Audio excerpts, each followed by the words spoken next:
Man, good morning, everybody. To all you entrepreneurs, business runners, uh, C-suiters, directors, presidents, vice presidents, marketing folks, freelancers. I think I've listed out more titles right there than people actually follow this live stream. So if you're here, thanks for being here. Um, Man, I hope everybody's doing well. Macy's behind the camera today. I'm TK. Macy, how you doing? I'm doing good. Yeah? Yeah. Doing all right? I almost got T-boned in the parking lot today. Ooh. I know. Hey. Exciting morning, starting it fresh. Yeah, that'll wake you up. Yeah. Man, that's not good. There was a character on Arrested Development named T-Bone who was he was pretty funny. He was pretty great. I think we have some good stuff this morning. I feel prepared, more prepared today than I usually do, and that means that maybe this goes off the rails because I'm ready. being prepared is sometimes more problematic for me. I don't know why. Let's get crazy. Let's get crazy. Okay, so I was having this conversation last week with a CEO, also owner of part owner of a company. Very large, service-based, custom for their clients kind of business. I have come to understand that there is just so many similarities between businesses. My business and his business, we do wildly different things, and you still have to kind of run them the same, right? So, bookkeeping is the same bookkeeping. People problems are the same people problems. You want to document and have the right processes. You want to have something of a like EOS systems, dashboards. You got to have all these things. And we got into this conversation about growth, and we're helping them grow. Hopefully, we're helping them grow enough and a lot. But he's looking at me and he says, listen, I don't really want hyper growth. I don't want erratic. I want controlled. I want plannable, because every time I grow, I have to up my people, and my people cost has to come with, so there's these variances, and I want it to go well. I don't want it to go growth for growth's sake. And it reminded me of this letter from 1947. For clarity, I wasn't born in 1947, much less reading letters. But it's this really fantastic letter that's made the rounds since it was written. It is about creative and marketing agencies, which is what I am. And so I'm excited about this letter, but I'm realizing in the course of this conversation that it's pertaining to him. So this is, just for context, his business is somewhere in the space of technology. He's in a tech business, okay? Not creative services, not marketing, he's not like thinking like I think.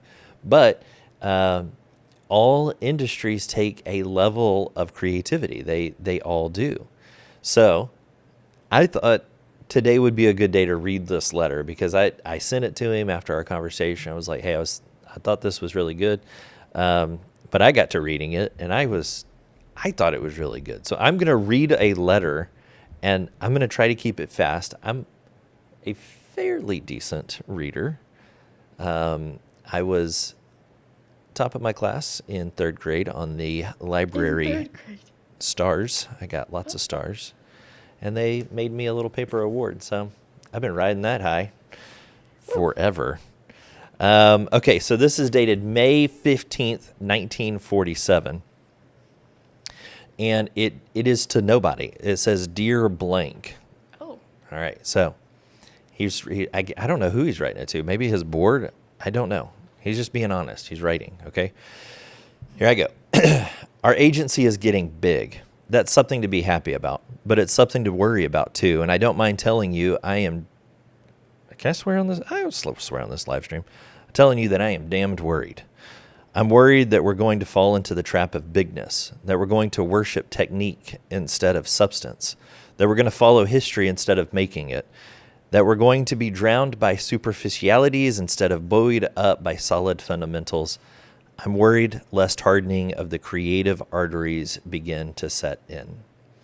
There are a lot of great technicians in advertising, in technology, in marketing, in IT, I don't know. And unfortunately, they talk the best game. They know all the rules. They can tell you that people in an ad will get you great readership. They can tell you that a sentence should be this short or that long. They can tell you that body copy should be broken up for easier reading. They can give you the fact after fact after fact. They are the scientist of advertising, but there's one little rub. Advertising is fundamentally persuasion, and persuasion happens to be not a science, but an art. And it's that creative spark that I'm so jealous of for our agency and that I am so desperately fearful of losing. I don't want academicians.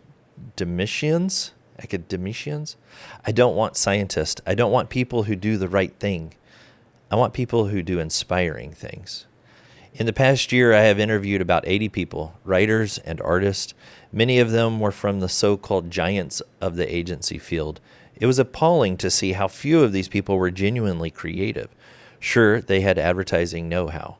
Yes, they were up on advertising technique. But look beneath the technique, and what did you find? A sameness, a mental weariness, a mediocrity of ideas. But they could defend every ad on the basis that it obeyed the rules of advertising. It was like worshiping the ritual instead of the God. All this is not to say that technique is unimportant. Superior technical skill will make a good man better, but the danger in a preoccupation with technical skill or the mistaking of technical skill for creative ability. The danger lies in the temptation to buy routinized men who have a formula for advertising. The danger lies in the natural tendency to go after tried and true talent that will not make us stand out in competition, but rather make us look like all the others. If we are to advance, we must engage as a distinctive personality. We must develop our own philosophy and not have the advertising philosophy of others imposed on us. Let us blaze new trails. Let us prove to the world that good taste, good art, and good writing can be good selling. Respectfully, Bill Bernbach. Bill Bernbach. That's crazy. Golly, isn't that good? What a name. This was in the middle of a larger conversation about AI. This guy had he had written into his contracts by his clients that you are not allowed to use AI because of it was more about security leaks, and it was also about who owns what IP. Those are two significant questions that AI has never looked at.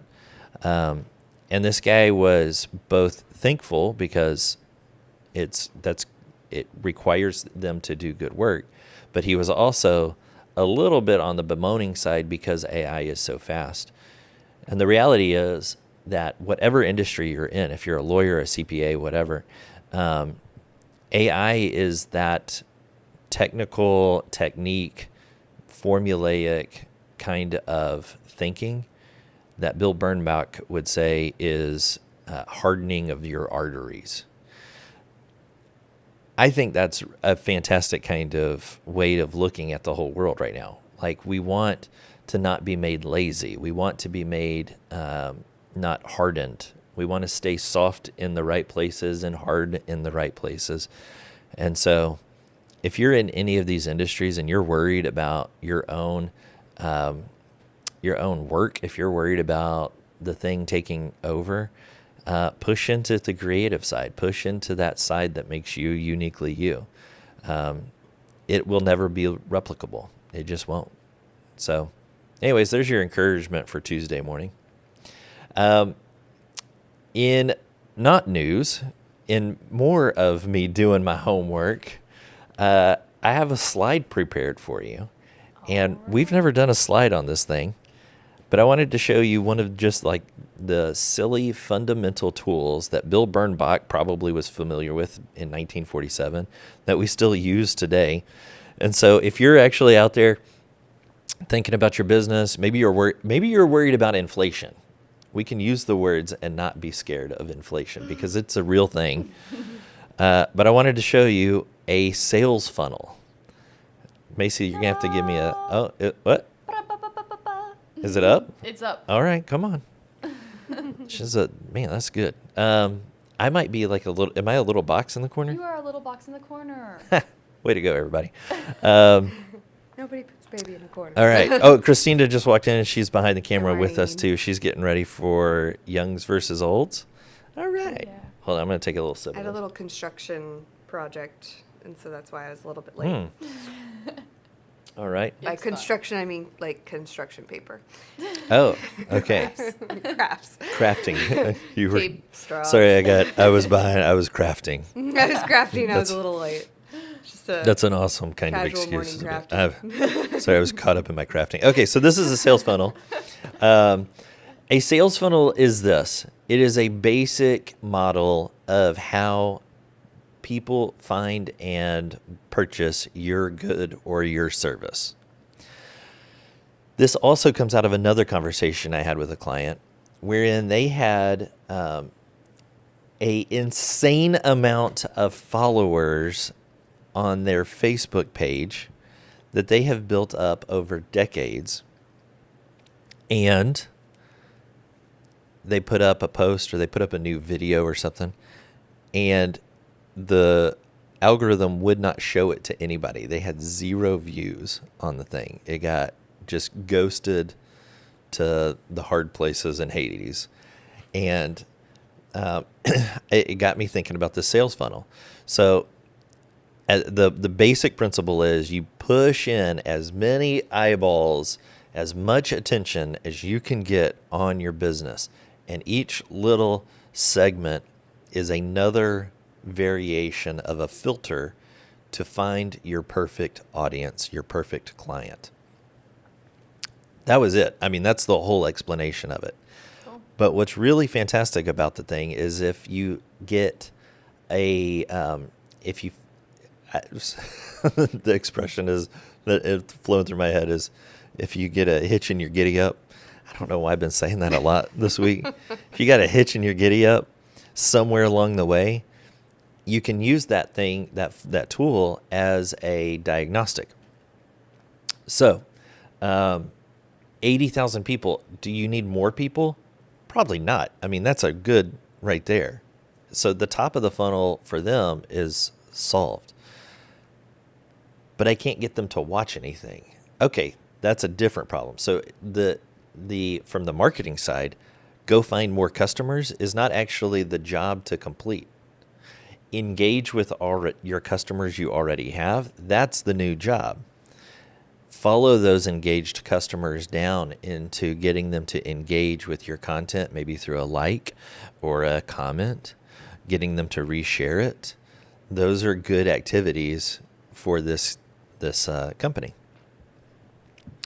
So why am I showing this to you? I thought that if you are stuck, as some people are stuck in their thinking, I have always found this tool to be very useful to me in getting people unstuck. It gets me unstuck. It gets my clients unstuck. We do this kind of activity on the regular with people, but we also do it in our marketing workshops. And I thought, man, this would be a good thing just for a general audience to be able to engage with. That's what my thinking was right there. All right. You got any questions or I don't know. Christina's kind of giggling at me. Your phrase that was very Southern, what was it? A hitch in your giddy up? That. Yeah. I don't is know. absolutely off topic, but my husband got a cowboy hat this weekend, and it just made me think about, for those He of can you start using invested that. in That's okay. my marriage, there's now a cowboy hat involved. Yes. That's funny. Mostly because he's a roofer, and he gets Yeah, you got to have that wide leathery brim. skin. Yeah. If he doesn't protect his skin, so We started a list of the things that my grandfather used to say. He passed away decades ago, but he used to have some of the craziest expressions that, come to find out, were common in his day that we just never heard. you thought that they were like unique to him. Yeah, yeah. So you'd come and sit down, and he'd be like, "Oh, hey, double ugly, when they let you out of jail?" Oh my gosh. That was great, man. I need to hear more of these because I will be using them on a daily basis. Another one that he would greet people with. There's two more. He would greet people with. He'd be like, "Hey, Christino, what have you done for the good of your country?" That was good. No you're always pressure. like, You're like, Yeah. nothing now. I don't know. Really questioning my life choices. Another one he was really fond of. He would say to men who were very faithful to their wives, but if he was introduced to their wife, or he saw him after a while or whatever, he'd be like, "Hey, Bill, man, every time I see you, you're with another woman." oh gosh. Hey, he just That loved one's putting people. dangerous. Yeah, That's that is dangerous. dangerous. Yeah, he just liked putting people on the spot. You know. Yeah, that's funny. That's all I have prepared. I think we now move into. Are you ready for this? We need like a We thing. need a jingle. News from or. Young versus Oh, you old. make me nervous. Is there cables? Ear props. Oh, this is the craftings. Yeah, this is the crafting. It was for. Oh. I didn't just craft. Show us. because- Show us. Okay. Show this camera. We have Obi-Wan Kenobi. Which camera? That one? This one, We have yeah. Obi-Wan Kenobi. Woo! Is he in focus when I do this? I think Yeah. so. We have we have this wise man right here. What's his name? Gandalf. Okay. Yeah. Coffee hadn't kicked in yet. And we have this man I am not a fan of. Ooh. Yeah. You read the HP series, this guy's actually kind of a villain. What? There is a way to read that whole series Yes wherein and this no. man, I guess I don't. he ain't right. Yeah. Well. Okay, don't spoil anything because I still Yeah, have two she's- movies to watch. She's watching. It's through it for been the long first time. enough. I know, but she somehow magically didn't get the big spoiler. And This I is watched Dumbledore. huh? This is Dumbledore. Dumbledore. Dummy door. So if you are gonna guess what Also- we're about to do, what do you it think we're is? about to do? I feel like you're going to give me a line and you're going to say, which one is it? Like that. Absolutely. Okay. I just thought this All would right. be a little more fun. Than, This guy is from my era. Yeah. So this is why it's youngs versus olds. It's kind of like the wise sages from different eras, and they're all like ones all three of us are familiar with, but I would say each of us are more familiar with one of them probably. Do you know that this is a part of my my like dating, engagement, marriage story? This I guy? figured that would be the one you would know the most Lord of the about, but I Rings? wasn't positive. Yeah. We hung out before we were dating, and we watched Lord of the Rings. We just happened to be hanging out and saw the premiere of like all three of them Nice. for the first time with each other. So you're gonna get every one of his quotes right. Maybe. It's been a while. It's been a hot minute. All right. All right, let's do Do it. you want to keep tally so that we? Oh yeah. Because last I'll time we put my forgot phone to. This is now turned into not youngs versus olds. This is turned into stump the chump. Stump the chump. Here, you can Yeah. just Perfect, text perfect. yourself on my phone the tally. Okay. Okay. So just say yeah. Okay. Got it. I felt a great disturbance, as if millions of voices suddenly cried out in terror and were suddenly silenced. I fear something terrible I don't know has that happened. you need to finish this. You gave me way too much right there. He got it. Yeah. Obi-Wan. This is when the planet. I got blown thought up. starting with an No. easy one. Well, because disturbance. Have you ever heard there's a disturbance in the Force? Oh yeah, you're right. So I feel like that was a giveaway. It was a good first one, right? Was Like it a warm-up? Alderaan? I think he blew up. What? I don't know. Okay. I love Star Trek. Woo. Star Trek? It's a troll. Got it. True courage is about knowing not when to take a life, but when to spare one. Nice. My man. Right there. Oh. Yeah. Are you feeling better about yourself after the whole Shakespeare Taylor situation? You know what? I didn't feel bad about myself that I didn't know all the Taylor Swift songs. I feel a little bit bad that I didn't know Shakespeare. All right. If you strike me down, I shall become more powerful than you can possibly imagine. Ooh, Yeah, good. my man. Okay. I like these guys. Don't care for Dumbledore. Yeah. Dark and difficult times lie ahead. Soon we must all face the choices between what is right and what is easy. I'm guessing him. Yep. You're doing Yeah. good. Yeah. You know what? You know what? I don't think he knows what's right. I feel think like that's the you're problem. not giving him enough credit. You're being so mean to Dumbledore. But we're not going to go into it because Macy still hasn't finished the books or the movies. Between what is right? What do you mean what is right, Dumbledore? What do you call right? Okay. Because he was just Fighting acting out of his own Voldemort. free will. Anyways, go on. Do not be too eager to deal out death in judgment. Even the very wise cannot see all ends. Yeah, yeah. Good. You're like, stop reading. I got Yeah. it. So you've got You got to all give of me these. less to make it challenging. Okay. 3 words. Many that live.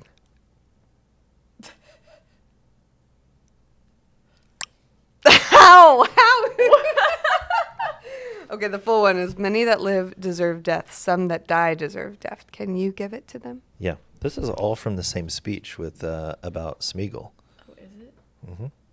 He knows. Okay, You've well. seen it 3 times. I read the books. The Who's series the more? 3 times. Who's the more? Let me give him the last word.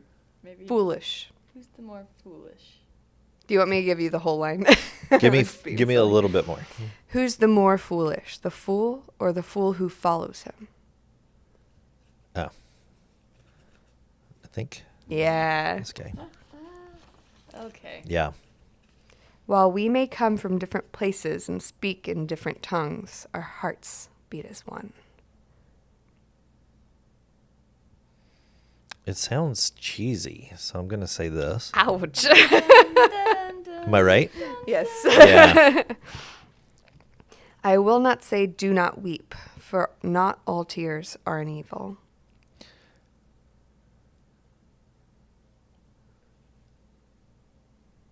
Oh. Yeah. Nice. Okay. Yeah. Yeah. Yeah, this is when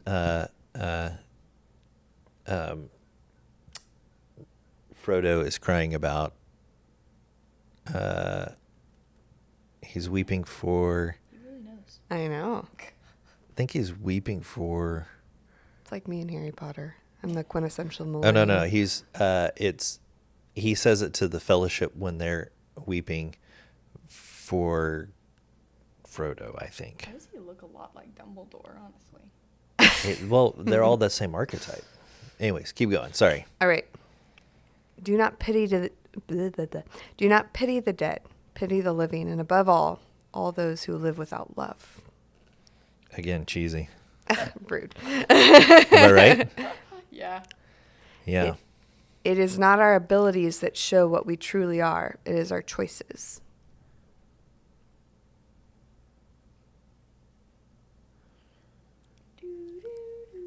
Yes.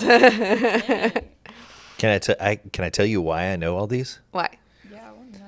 Because these 2 guys, especially him, they speak to something more than themselves. Mm-hmm. All of his are centered around whatever's in your heart. But the whole thing earlier was It's whatever you choosing do between what is right and what is easy. Right. by your heart. He's saying by what's right in your heart. Agree to disagree for now because we cannot discuss it in front of the young Macy. Padawan. So close, guys. I can contribute. All right, this one's pretty easy. All right. It's over. I have the high ground. It's over, Anakin. Nice. I have the high Also, ground. obviously, I've taken out Yeah. names Sure. in these. You knew that one. Yeah. Gosh, you know That was all a great these. scene. Okay. So do Little all Ewan. who So do all who live to see much. Wow. Okay. So do all who live to see such times. Yes. He's gonna finish it. Yeah, finish the rest of it. Do you remember? But that is not for them to decide. Okay. All we have to decide is what to do with the time that is given to us. He's talking to the king of Rohan in that quote there, Oh. who had just lost his son. Yeah. Be mindful of your thoughts. They betray you. Nice. Yeah. He was right. Yep. He should have said that to this guy. Yeah. This guy doesn't believe that your thoughts can betray you. Well, Anyways, I don't like him. you got 100%. I can tell you don't like Yeah, him. I didn't honestly realize it myself. Yeah. I've got a real problem with you, sir. Do you think that that is why the generation of millennials right below your generation of millennials is how they are? Are you going to blame Harry Potter for everything? It is a certain kind of self-centered nihilism that he represents that bothers the I crap want out to of me. say, can you just plug your ears for a second? Do it. Say it. But the whole thing is that Harry Potter ends up being a Jesus figure. He dies for the people around him, and because of his love, Voldemort's blood can't, his spells can't hurt them. I'm humming in the corner for Uh, anyone wondering. Anyway, okay. Yeah, that's loose. You're good. Okay. Thanks, Macy. Yeah. Yeah, we have a core value around our shop about never trust a wizard, and it's because wizards kind of only do their own thing, and they're always right in their own mind. I mean, honestly, even him, it was really hard to operate around a Gandalf. Never showed his work, never knew where he was. He always kind of came in clutch, yes, but he also was like a wild card. This doesn't work very well in business. You need to show your work. You need to be on a team. You need to be collaborative. You need to be part of the fellowship. But maybe I'm taking a dwarf's outlook, which is never trust a wizard. Yeah. But yeah, that was a good one. Yeah. I like the wizard archetype. They are always very fun. You should have added a fourth, which was the Wizard of Oz. Ooh. Big-headed. I feel like that would have been a really obvious Yeah. one, though. He was just kind of like, You know? Who Cool. disturbs the? Yeah, that would have been pretty obvious. Did you just say "Who disturbs my slumber"? That's definitely the Lion King Different scary wizard. lion. Yeah, No, Aladdin. What am I saying? Aladdin. Yeah, I was thinking of a lion in the sand. yeah. Never mind. We never got an answer on that big Sphinx character in Aladdin. What was that thing? It used to freak me out when I was a Big kid Sphinx so bad. Oh, I was terrified at It was such a kid. rough moment. I don't think I know what we're talking about. Hey, the we are curse. right on time this morning. Yay! So, God bless all of you folks. If y'all are out there doing work, keep doing good work. We need you to keep doing what you're doing. Our country needs it. I need it. Keep fighting the good fight.